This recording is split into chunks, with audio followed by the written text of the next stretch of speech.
পেশা কিংবা নেশা হিসেবে নয়, গৃহশিক্ষকতা অর্থাৎ টিউশনই তার কাছে সাধনা। নিরবিচ্ছিন্নভাবে সেই সাধনায় গত 14 বছর ধরে করে চলেছেন তালডাংরার বিবর্দার বাসিন্দা ইংরেজিতে MA BEd শুভঙ্কর মুখার্জি। ছাত্রছাত্রীদের অতি প্রিয় শুভঙ্কর স্যার। এহেন ছাত্র দরদী শুভঙ্কর স্যারের কথাই আজ তুলে ধরব দক্ষিণ বাঁকুড়া দর্পণের এই বিশেষ প্রতিবেদনে।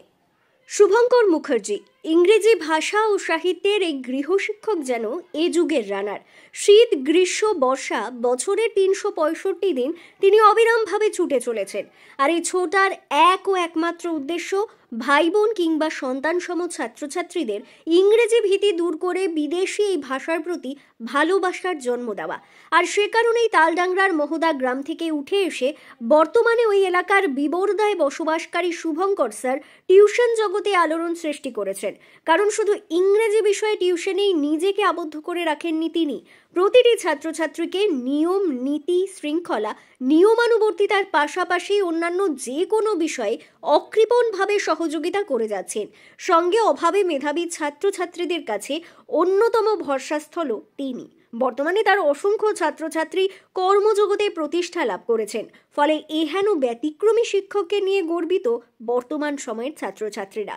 শুধু টিউশনের সময়টুকুই নয়, 365x24 যে কোনো সময় শিক্ষা সংক্রান্ত যে কোনো সমস্যা সমাধানে শুভঙ্কর স্যারকে পাশে পাওয়া যায় বলছেন তারা।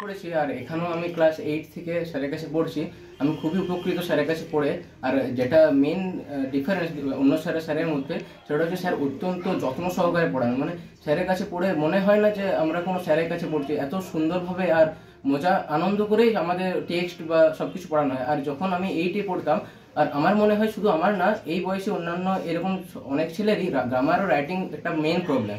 আর স্যার সেই সমস্ত জেনে আর আমাদের কথা ভেবেই তার সেই সমস্ত প্রবলেম যাতে সমাধান হয় তার জন্য স্যার অনেক পরিশ্রম করেন। আর আমাদের যদি বাড়িতেও কোনো প্রবলেম হয়, সেই জন্য যদি আমরা নির্দ্বিধায়, স্যার বলেছেন যে আমি স্যারকে কলও করতে পারি, তাহলে 24 ঘন্টায় আমাদের ডাউট ক্লিয়ারিং অপশন থাকে স্যারের কাছে পড়লে, যেটা অন্যান্য স্যারের কাছে আমরা কখনোই পেতাম না। হ্যাঁ স্যার, অবশ্যই আমি আগে ইংরেজি সাবজেক্টটা অতটা ভালো লাগতো না, কিন্তু স্যারের কাছে পড়ার পর থেকে সত্যি আমার ইংরেজিটা একটু ইন্টারেস্টটা অনেকটাই বেড়েছে আগের থেকে। 7 থেকেই পড়ছি। 7-এ আমার গ্রামারে এবং রাইটিংয়ে প্রচুর প্রবলেম ছিল। আস্তে আস্তে সেই গ্রামারের স্যার প্রথম থেকে আমাকে গ্রামারটা শিখিয়েছেন। আস্তে আস্তে গ্রামারে যে প্রবলেমগুলো হচ্ছে সেগুলো এখন হয়নি। রাইটিংও একটা মাত্র রাইটিংয়ের একটা মাত্র স্ট্রাকচার দিয়ে সেটা থেকে কীভাবে সব রাইটিং লেখা যায় সেগুলো শিখিয়েছে। এখন 11-এ লং কোশ্চেন লেখা তো সবার কাছে একটা সমস্যাজনক হয়। স্যার লং কোশ্চেনও খুব ভালোভাবে শিখিয়েছেন, প্রচুর বানাতে দিয়েছেন নিজেদেরকে। স্যার এখানে আমাদেরকে একটু বেশি সব কিছু নিজেদেরকে করতে বলেন, বানাতে বলেন, সব কিছু নিজেরা করার চেষ্টা করতে বলেন। অনেক ফ্রেন্ডলি অনেক পড়ানো হয়। স্যার অনেক বুঝিয়ে দেয়, সমস্ত ডেসক্রিপটিভভাবে সমস্ত কিছু বুঝিয়ে দেয়। তো অন্যান্য জায়গায় সেরকম অতটাও পাইনি, এখানে অনেকটা পেয়েছি সুযোগ সুবিধা। শুভঙ্কর স্যারের ছাত্র, বিবর্দা গ্রামের বাসিন্দা তথা রাজ্যে 2022-এর মাধ্যমিকে 8ম, 2024-এ উচ্চ মাধ্যমিকে 7ম স্থানাধিকারী ও বর্তমানে খড়গপুর IIT-তে পাঠরত সিঞ্চন দত্ত বলেন, আমি বর্তমানে IIT খড়গপুরের একজন ছাত্র। তো আমি ছোট থেকেই বন্ধুদের মুখে স্যারের নাম শুনেছি, কিন্তু আমি প্রথম স্যারের কাছে টিউশন গিয়েছিলাম ক্লাস 8-এ। বছরেই স্যার আমার জন্য অত্যন্ত প্রিয় হয়ে গিয়েছিলেন, কারণ তিনি বিভিন্ন রকম কাজকর্মের মধ্যে দিয়ে আমাদেরকে সবসময় এনগেজ রাখতেন এবং তিনি খুব সাহায্য করতেন। সময়টা বাড়তে থাকলো, ততই ধীরে ধীরে সম্পর্কটা গভীর হতে থাকলো। তো তার সঙ্গে একটা অন্যরকম একটা সম্পর্ক হয়ে গিয়েছিলো। কিন্তু তা বলে পড়াশোনায় তিনি কমজোরি বা গলতি মাফ করতেন না। তিনি সবসময় আমাদেরকে পড়াশোনার প্রতি খুব স্ট্রিক্ট থাকতেন। তো এইসব কারণের জন্যই তার নোটসও খুব কমন পড়তো। তার জন্যে ক্লাস 10ম শ্রেণীতে আমার 7 র্যাঙ্ক হয়েছিল, আর 12তে আমার 8th র্যাঙ্ক হয়েছিল। তো তার প্রতি আমি খুবই কৃতজ্ঞ থাকবো, কারণ তিনি আমাদেরকে শুধুমাত্র ইংরেজি ছাড়াও জীবনের আরও বিভিন্ন বিষয় নিয়ে খুব ভালো শিক্ষা দিয়েছেন। বিশেষ সূত্রে পাওয়া খবর অনুযায়ী বিগত কয়েক বছর ধরে তার তৈরি সাজেশন মাধ্যমিক পরীক্ষার ইংরেজি রাইটিং ও উচ্চ মাধ্যমিকে 100% কমন এসেছে, যা ইতিহাস তৈরি করেছে বলে তার প্রাক্তন ছাত্রছাত্রীরা জানিয়েছেন। আর ঠিক সে কারণেই একেবারে প্রচার বিমুখ, জনপ্রিয় ও ছাত্র দরদী গৃহশিক্ষক শুভঙ্কর মুখার্জির সঙ্গেও কথা বলেছিলাম আমরা। তার কথায়, টিউশন আমার কাছে পেশা নয় নেশা। টিউশন আমার কাছে সাধনা স্বরূপ, আর সেই সাধনার পথেই রয়েছি আমি।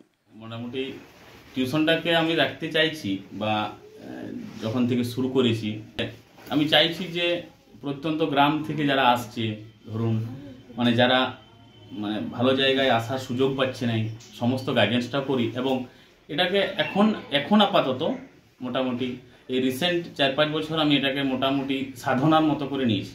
এটাকে একটা তপস্যা বানিয়ে নিয়েছি যে এদের সাথেই থাকবো, এদেরকে ভালোভাবে গড়বো, এদের সব সুবিধা অসুবিধাটা দেখবো।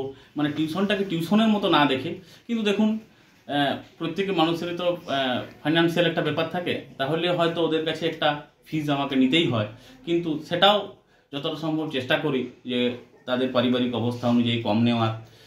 ঠিক আছে, এরপরে দুস্থ মেধাবী ছাত্রদেরকে হয়তো যারা বই কিনতে পারছে না তাদেরকে একটু হেল্প করা, এবং টিউশনটাকে একটা সাধনা কেন্দ্র, এবং আরও ভবিষ্যতে এটাকে ওই অল্প অল্প পরিসরে আগাতে চাইছি, এবং এটাকে সাধনার জায়গাটাকে আরও বাড়াতে চাইছি। এটাকে একটি স্বপ্ন বানিয়ে নিয়েছি। এই মুহূর্তে প্রায় ধরুন 540 জনের মতন ছাত্রছাত্রী 2025 সালে আছে টোটাল, সব জায়গা মিলিয়ে, কিন্তু সব জায়গাতেই সমানভাবেই আর কি সময়টা দিয়ে থাকি। আগামী দিনে ওই জায়গার সংখ্যাগুলো কমিয়ে 2-1টা জায়গাতে মোটামুটি আর কি সাধনা কেন্দ্র করতে চাইছি, যেখানে এলে অন্তত গার্জেনও খুশি থাকবে এবং বাচ্চারাও বুঝতে পারবে যে না, আমরা নতুনভাবে কিছু একটা শিখছি। তাদের পিছনে লেগে থাকতে চাইছি, সারাদিন তাদের কথাই ভাবা, অনলাইনে তাদেরকে কিছু একটা দেয়া, তাদেরকে বারবার মনে করিয়ে দেওয়া যে কাল তোমাদের এটা আছে, কাল তোমাদের টেক্সট আছে, কাল তোমাদের রাইটিং আছে। এইভাবে আর কি করতে চাইছি। এরপরে সমাজের কাছ থেকে কতটা আমরা সুযোগ পাই, বা স্টুডেন্টসরা আমাকে কতটা গ্রহণ করে, বা যেভাবে করে আসছে এইভাবে করবে কিনা সেটা তো বলতে পারছি না। এভাবে চালিয়ে যেতে চাই। ধন্যবাদ, অভিনন্দন আর অনেক অনেক শুভেচ্ছা শুভঙ্কর স্যার। আপনি এভাবেই ছাত্রছাত্রীদের সাথে থাকুন, পাশে থাকুন, জুড়ে থাকুন। ব্যুরো রিপোর্ট, দক্ষিণ বাঁকুড়া দর্পণ, তালডাংরা।